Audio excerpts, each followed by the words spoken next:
और अब बात कर लेते हैं मौसम के मिजाज की, क्योंकि इसका सीधा असर आम जनजीवन पर पड़ रहा है। उत्तर भारत के तमाम शहर ठंड से ठिठुर रहे हैं, तो पहाड़ों पर बर्फबारी का सिलसिला लगातार जारी है। दिल्ली की सुबह हल्के कोहरे में लिपटी नजर आई, जिसकी वजह से विजिबिलिटी काफी कम हो गई है। एयरपोर्ट पर उड़ानों पर इसका खास असर देखने को मिल रहा है। हालांकि AQI में कुछ हद तक कमी आई है, मगर अभी भी यह पूरी तरह से कंट्रोल में नहीं है। हालांकि पहाड़ों पर बर्फोत्सव जारी है। इन दिनों कोई ऐसा हिल स्टेशन नहीं है जहां बर्फ की सफेद चादर ना बिछी हो, तभी तो मैदानों तक शीतलहर पहुंच रही है। कैसी रही दिल्ली की आज की सुबह, बता रहे हैं हमारे संवाददाता हिमांशु मिश्रा। देखिए, लगातार चल रही तेज और ठंडी हवा ने भले ही मैदानी इलाकों में, राजधानी दिल्ली समेत आसपास के सभी इलाकों में टेम्परेचर को कम कर दिया। मिनिमम टेम्परेचर 7 डिग्री और मैक्सिमम टेम्परेचर जो 20 और 22 डिग्री के आसपास था, उसे कम करके 16 और 17 डिग्री पे ला दिया। लेकिन इन हवाओं की वजह से एक तो कोहरे से राहत मिली है, और साथ ही साथ जो AQI राजधानी में 400 के आसपास पहुंच गया था, वो कम होकर के 300 के आसपास हो गया। इस वक्त हम लोग अक्षरधाम मंदिर के सामने फ्लाईओवर पर हैं, और इन तस्वीरों को देख करके समझा जा सकता है कि एक तो कोहरे से भी राहत मिली है, और साथ ही साथ जो स्मॉग था उसमें भी थोड़ी कमी आई है। हालांकि AQI अभी भी 300 के ऊपर कई इलाकों में दिल्ली के बना हुआ है, लेकिन कुछ ऐसे इलाके भी हैं जिनमें चांदनी चौक और ITO भी है, जहां पर AQI 250 के आसपास सुबह 6 बजे रिकॉर्ड किया गया। जो मौसम है, जिस तरीके की हवाएं चल रही हैं, अनुमान है कि अगले 3 से 4 दिनों तक इसी तरीके से मौसम बना रहेगा।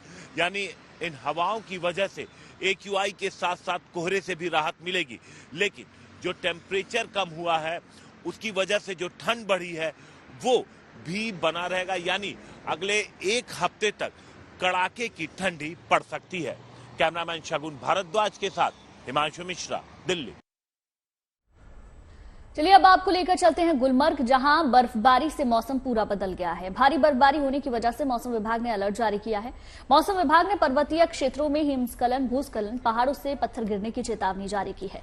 गुलमर्ग में पारा माइनस में जारी है, लिहाजा पूरी घाटी शीतलहर की चपेट में है, जिसके चलते आने वाले कुछ दिनों के लिए अलर्ट जारी किया गया है।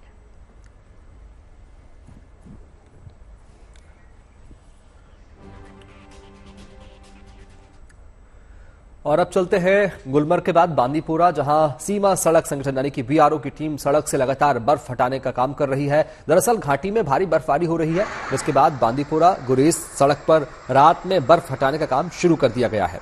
कनेक्टिविटी में स्थानीय और सैलानियों को कोई परेशानी ना हो, इसके लिए BRO की टीम लगातार सड़कों से बर्फ हटाने का काम कर रही है। ये तस्वीरें बांदीपुरा की है, जहां BRO लगातार बर्फ हटाने के काम में जुटी हुई है। हालांकि पहाड़ों पर बर्फ ने श्वेत श्रृंगार कर दिया है, और ऐसे में अब लोगों की मुश्किलें भी बढ़ गई है। लोग सड़कों पर नहीं चल पा रहे हैं, उन्हें आवागमन में परेशानी का सामना करना पड़ रहा है। बर्फ का कहर केवल भारत में ही नहीं, अमेरिका तक नजर आ रहा है। अमेरिका के कुछ हिस्सों में मौसम ने करवट बदली है, जिसके बाद यहां जमकर बर्फबारी हुई। अमेरिका के कैंसस, पश्चिमी नेब्रास्का और इंडियाना के कुछ हिस्सों में प्रमुख सड़कों पर बर्फ की परत जम गई। माना जा रहा है इन इलाकों में इस बार बर्फबारी का नया रिकॉर्ड बन सकता है। उधर वॉशिंगटन भी बर्फ की चादर से ढका नजर आया। यहां स्कूलों को बंद कर दिया गया। अमेरिका की राजधानी में सोमवार की सुबह तक 5 इंच बर्फबारी दर्ज की गई।